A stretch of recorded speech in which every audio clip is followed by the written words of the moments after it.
So, Darren, very nice to meet you, and thank you for your time. Muchas gracias. No, gracias.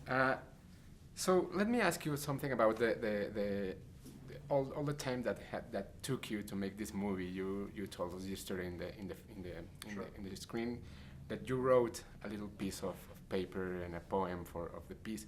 How long was this poem? It was it was half a page. It was probably 2 or 3 paragraphs long. So how from that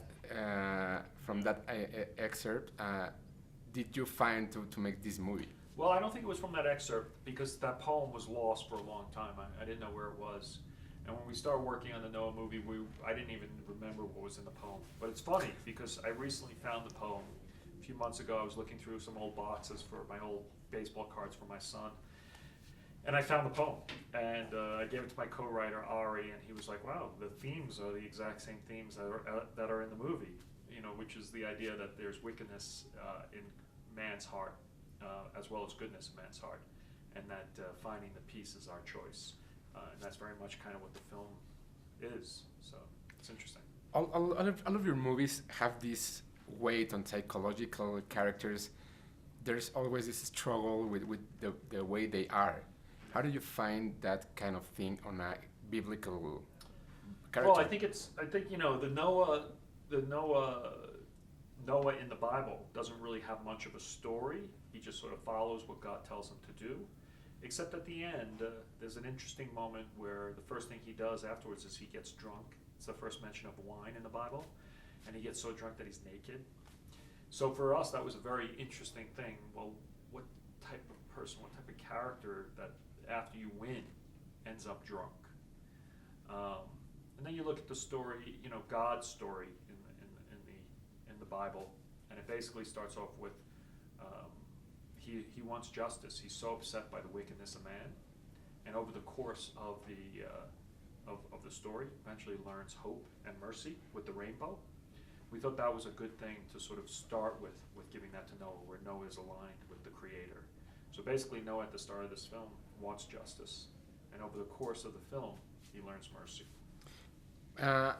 There's this thing that everybody knows, or we think we know, that how it's going to end the movie, because Right. you already know the story.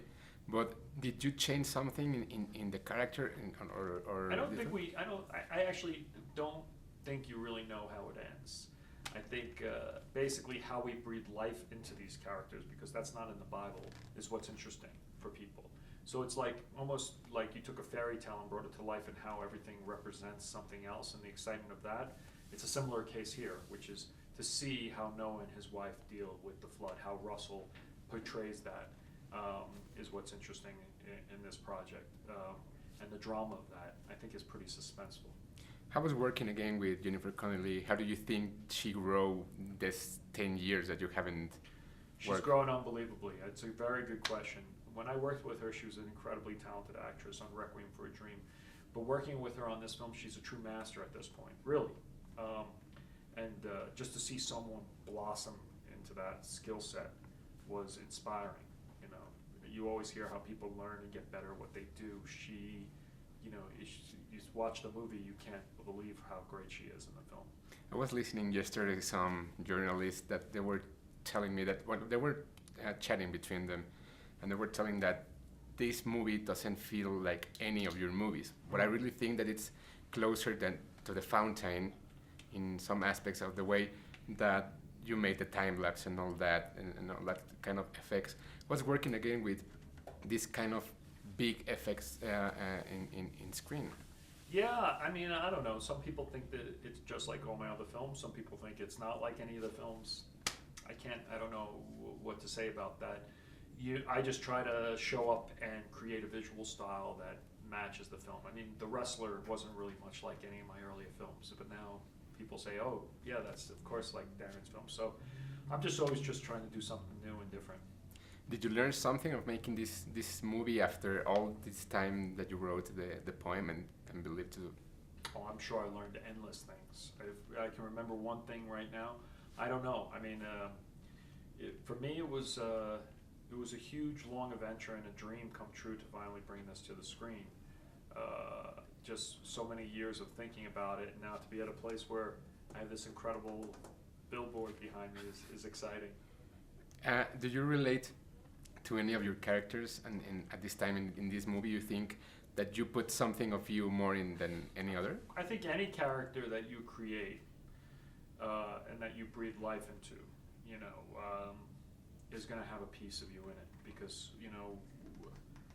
Russell brings himself to the role, and then you sit there and you watch it, and you kind of sort of try to figure out how an audience is experiencing what he's going through. So I think you're the filter for that and for the audience, and then so there is a connection to all these characters. What's the next project for you? No idea. I No think idea. of my pillow, rest. Okay, well, thank you very much for your time. Thank you very I want to much. thank you. I'm a big fan of the Chemical Brothers, and I haven't heard Don't Think in any way Yeah. better than in Black Swan. Oh, that was cool. Yeah, that was a lot of So- fun to work with those guys. Thank you very much for Nice your to time, meet you. Darren. Nice to Thank meet you you. very much.